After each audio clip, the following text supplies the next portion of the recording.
Germany. A nation that in the 20th century was hell-bent on violently subjugating the entire world, but in the 21st century is hell-bent on being subjugated by a religion that's hell-bent on violently subjugating the entire world. Apparently, the proper German method of demonstrating remorse for the Holocaust is to submit to an ideology that hates Jews even more. Adolf Hitler once lamented, "It's been our misfortune to have the wrong religion. Why didn't we have the religion of the Japanese, who regard sacrifice for the fatherland as the highest good? The Mohammedan religion, too, would have been more compatible to us than Christianity. Why did it have to be Christianity, with its meekness and flabbiness?" Hitler regarded Nordic Europeans as genetically superior to other groups. Well then, who should rule the world? Who should lead humanity into the future? Nordic people? There was just one problem: Christianity. Hitler understood that you could take a bunch of young Christians and fill their heads with racist propaganda and convince them to go out and kill for you. That was the point of the Hitlerjugend, the Hitler Youth, a kind of Boy Scouts for Nazi brainwashing. But no matter how much you indoctrinated these young Christians, there would always be those who took Christianity somewhat seriously, and who would therefore have commands like love your enemies, and be at peace with all men, and let all that you do be done in love, rattling around in their heads, confusing them. The result would be conflicted soldiers, soldiers who might obey orders, but who wouldn't really want to. Christianity was thus a kind of retrograde force, holding the master race back from realizing its full potential. But if the master race could somehow adopt a religion that encourages violence, that promotes cruelty, that demands global domination, what could possibly stop the German war machine? Of course, Germany never got the religion Hitler wanted. Until now. If you'd like to familiarize yourself with the many ways the German government is ramming Hitler's dream religion down the throats of German citizens, all you need to do is pay attention to the news. In this video, we'll look at one example. Last year, Germany approved a bill that would supposedly curb online hate crimes and fake news. The Associated Press reported, Germany's cabinet on Wednesday approved a new bill that punishes social networking sites if they fail to swiftly remove illegal content such as hate speech or defamatory fake news. Chancellor Angela Merkel's cabinet agreed on rules that would impose fines of up to 50 million euros, $53.4 million, on Facebook, Twitter, and other social media platforms. German Justice Minister Heiko Maas said that the companies offering such online platforms are responsible for removing hateful content.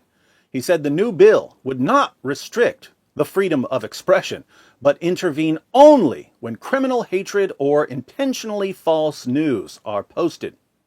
Notice the German government assured us that the bill wouldn't be used to restrict freedom of expression, but only to restrict criminal hate speech. But if you're like me when you read about new hate speech laws, you know beyond a shadow of a doubt that the laws will be used to suppress criticism of Islam, because that's their actual purpose. Politicians can't say that the purpose of these laws is to suppress criticism of a particular ideology, since that would raise too many eyebrows, so they have to claim that they're only trying to block hate speech, until the laws get passed, at which time the politicians use the laws to block criticism of Islam. If you don't believe me, check out a message I recently got from YouTube. Hello. We received a legal complaint concerning your video, Muhammad was a sex addict. Fun Islamic fact number 8. Upon review, your content will not be visible on the German YouTube country site in accordance with German law concerning hate speech or political extremism. YouTube restricts content where necessary to comply with local laws. For more information, please review our Help Center article concerning the German Network Enforcement Act.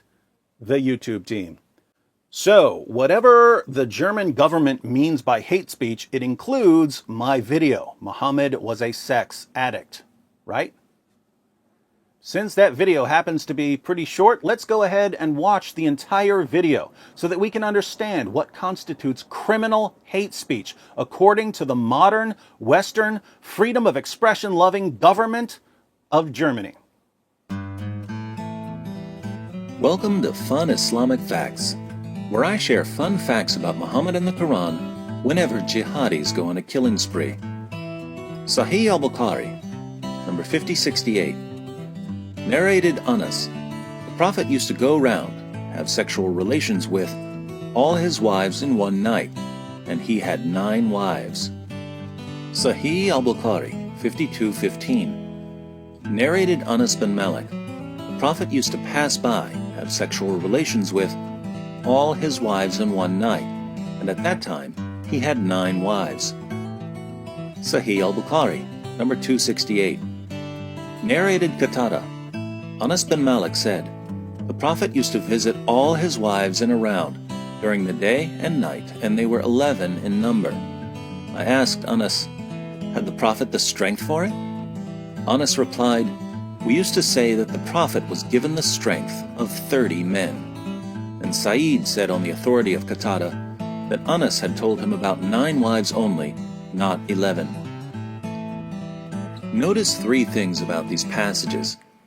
First, Muhammad had at least 9 wives at one time, even though Surah 4 verse 3 of the Quran limits Muslim men to 4 wives. If the Quran limits men to 4 wives, why did Muhammad have at least 9 wives at one time? Well, Muhammad received a special revelation, Surah 33 verse 50 of the Quran, giving him, and him alone, the right to break the 4-wife limit. How convenient. Second, Muhammad would have sex with at least 9 women and girls in one day, even though he was more than 50 years old. Today, we would call him a sex addict. Isn't it interesting that a sex addict who claimed to be a prophet conveniently received a revelation giving him more sexual partners than anyone else? Third, how did Muhammad's followers know that he was having sex with all of his wives in one day? How did they know he wasn't simply chatting with his wives? It seems that the Prophet of Islam must have been bragging about all the sex he was having, so much so that his followers could in turn brag about him having the sexual strength of 30 men. Our Muslim friends tell us that Islam is a religion of modesty. A closer look shows that Islam is a religion whose supreme role model was a sex addict who built a religion around his sexual desires and constantly bragged about his sexual exploits with women, a prepubescent girl, and his slave girls. So much for modesty. Did you catch the criminal hate speech? I quoted 3 Muslim sources declaring that Muhammad would have sex with 9 women and girls in a single day. Is it hate speech to quote Muslim sources? I pointed out that while the Quran limits Muslim men to 4 wives at one time, Muhammad's revelations allowed him to exceed the 4-wife limit. Is it hate speech to draw attention to hypocrisy? I noted that if we heard about a 50-plus-year-old man having sex with 9 women and girls a day in our time, we would call that man a sex addict. Is it hate speech to state what we would call someone in our time? Finally, I inferred that since Muhammad's followers knew that he was having sex with all of these women and girls rather than simply visiting them, Muhammad must have been telling his followers what he was doing. Is it hate speech to draw a conclusion based on evidence? So, whether you agree with me or not, whether you're liberal or conservative, whether you're a Muslim or a non-Muslim, is there anything in my video that should be treated by a modern Western government as criminal hate speech? Of course not. And yet the government of Germany filed a legal complaint demanding that YouTube remove my video for violating German laws concerning hate speech and political extremism. How is the German law, which German officials promised wouldn't be used to restrict freedom of expression, actually being used? It's being used to restrict freedom of expression, namely the freedom to criticize Muhammad. This means that the German government is actively and deliberately shielding Muhammad and Islam from criticism. Muslim preachers are working day and night to show Germans that Islam is the truth, that Muhammad was the greatest man who ever lived, that the Quran is the perfect word of Allah. These preachers have the full blessing of German leaders. But if you respond to the claims of these Muslim preachers, if you say that Islam is not the truth, or that Muhammad was not the greatest man who ever lived, or that the Quran is not the perfect word of Allah, the German government will now intervene and silence you. The result of this government-enforced Islamic indoctrination of the German people will be the continuous expansion of Islam in Germany, until the nation reaches a kind of tipping point where the government no longer has to lie about the purpose of its laws because critics can simply be executed by the Sharia Schutzstaffel for violating Islamic blasphemy laws. So, forcing Germans to adopt a religious system that will eventually transform them into some of the most epic Allahu Akbar shouting, infidel terrorizing, captive raping, apostate beheading, female genital mutilating, honor-killing, child bride marrying, martyrdom-seeking death machines the world has ever seen? Hitler would be pleased. He would be very pleased.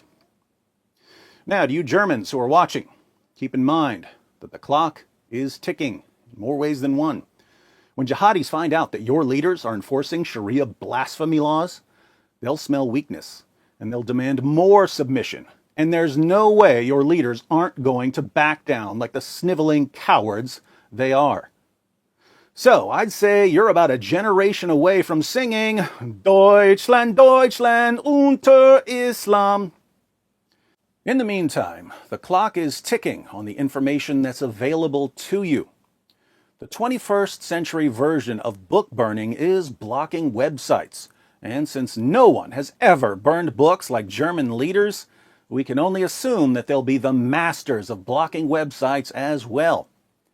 It goes without saying that the clock is ticking on watching this video. It already contains a video that the German government has concluded is too much for you Germans to see. Plus, I added a bunch of information that you're not allowed to hear. So watch it quickly and share it with your friends. The translation feature is on. On a side note, if German leaders blocked Muhammad was a sex addict, there's no way they're not going to block our groundbreaking series, Islamicize Me. So be sure to click on the playlist before the entire series is banned by fascist politicians who don't wear swastikas on their arms, but clearly have them tattooed on their hearts, right next to the tiny little mustaches they're hiding.